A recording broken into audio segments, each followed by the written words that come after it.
Baru-baru ini Bapak Prabowo Presiden kita mengatakan ingin memberantas korupsi di Indonesia. Dengan secara sadar atau tidak, muncul di benak kita masing-masing. Apakah itu mungkin?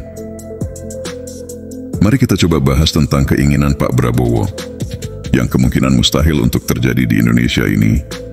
Karena kita semua tahu, keinginan seperti itu sangatlah mustahil terwujud. Bila kita semua dan Pak Prabowo masih menutup mata bahwa muara korupsi yang awal sebenarnya adalah dari bawah, yang terjadi dari lingkup masyarakat kecil itu sendiri. Dari mulai pencalonan lurah atau kepala desa, bupati, gubernur ataupun dari DPR ataupun institusi lainnya. Semuanya memakai uang yang diberikan kepada pemilih agar mereka mau memberikan suaranya. Atau dengan bahasa lain mereka para calon pejabat. Dia membeli suara itu agar dia bisa menang dalam kontestasi politik dan bisa menjabat dengan modal uang yang tidak sedikit, bahkan mungkin sangat banyak.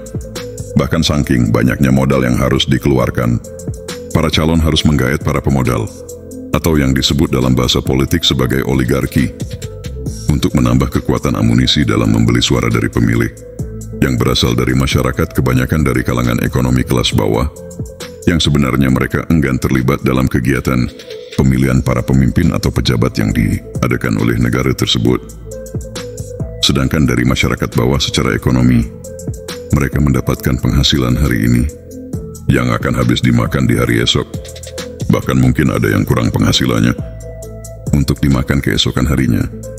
Bagi pemilih juga tidak mungkin kalau demi memilih pejabat yang notabene belum tentu akan mensejahterakan mereka, akan mau mengorbankan penghasilan atau sesuap nasinya di hari esok demi memilih mereka calon pejabat yang belum tentu mereka kenal. Apalagi untuk menggantungkan suatu harapan untuk dapat mensejahterakan hidup mereka untuk minimal dalam jangka waktu 5 tahun ke depan. Harusnya dari sinilah Pak Prabowo menganalisanya dan mencoba mengurai kekusutan di kalangan akar bawah.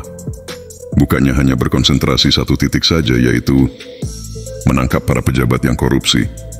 Karena pejabat yang korupsi, dia dapat mengembalikan sesuatu yang dia keluarkan.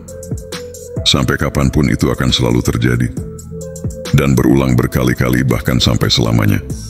Karena pejabat yang merasa sudah bermodal akan selalu berusaha mengembalikan modal dan mengambil untung dari apa yang dia beli dari para pemilihnya.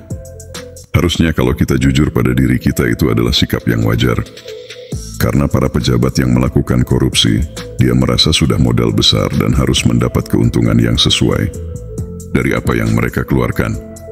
Apalagi kalau pejabat yang menang karena dalam naungan sebuah partai, mereka harus menyiapkan upeti tahunan atau bulanan untuk menyokong keberlanjutan kendaraannya, yang berupa partai politiknya itu sendiri. Tindakan yang seharusnya mungkin bisa ditempuh oleh Pak Prabowo harusnya dapat berpikir jangka panjang dan jangka pendek, di mana jangka pendeknya dapat dilakukan seperti sekarang, yaitu menangkap para koruptor dan merampas semua aset yang dia hasilkan dari korupsi itu, agar menjadi miskin dan jera, dan juga menjadi pelajaran bagi para pejabat lainnya, agar tidak melakukan hal yang sama, yaitu korupsi uang rakyat. Kalau jangka panjangnya yang mungkin bisa dilakukan, apabila setiap negara mengadakan gelaran pemilihan pejabat publik yang dibuat sistem pemilihan secara langsung oleh rakyat, harusnya negara harus bisa memfasilitasi sebagai pengganti pendapatan harian untuk pemilihan, untuk mengganti uang libur bagi orang golongan ekonomi bawah, dan memberi kompensasi 1 hari penghasilan. 1 orang pemilih diberikan uang saku selayaknya 1 hari gaji bekerja. Dan uang saku tersebut diambilkan dari APBN negara. Dengan begitu orang yang mencalonkan sebagai pejabat publik, dia tidak perlu menyiapkan uang yang sangat banyak untuk itu. Dan dia bisa berkonsentrasi sebagai pejabat yang sungguh-sungguh dalam memajukan suatu daerah yang kelak akan dipimpinnya, tanpa terbayang-bayang dan terbebani ingin mengembalikan apa yang mereka keluarkan. Mungkin untuk sebagian orang, pemikiran seperti ini tidaklah 100% benar, khususnya untuk pengeluaran APBN, karena akan membebani pengeluaran pada APBN itu. Tetapi mungkin dengan salah satu cara ini, langkah pemberantasan korupsi selangkah lebih masuk akal, dan tidak terasa seperti wacana memusnahkan rumput, tapi hanya dipotong bagian dedaunan atasnya saja, dan di suatu hari nanti akan tumbuh tunas daun baru lagi. Bahkan mungkin bertambah rindang para daun korupsi dikarenakan akar masih mencengkaram kebiasaan di dalam kehidupan bernegara. Ini hanyalah pemikiran di kalangan bawah yang mungkin dapat dijadikan pandangan untuk semua pihak, khususnya untuk para pemimpin jujur yang menginginkan negaranya makmur tanpa dihantui praktik-praktik korupsi yang merusak sendi-sendi kehidupan bernegara, yang bahkan suatu hari dapat membangkrutkan suatu negara itu, seperti yang pernah terjadi di Indonesia di tahun 1998 yang lalu, yang kala itu tampuk kepemimpinan presiden dipegang oleh Soeharto.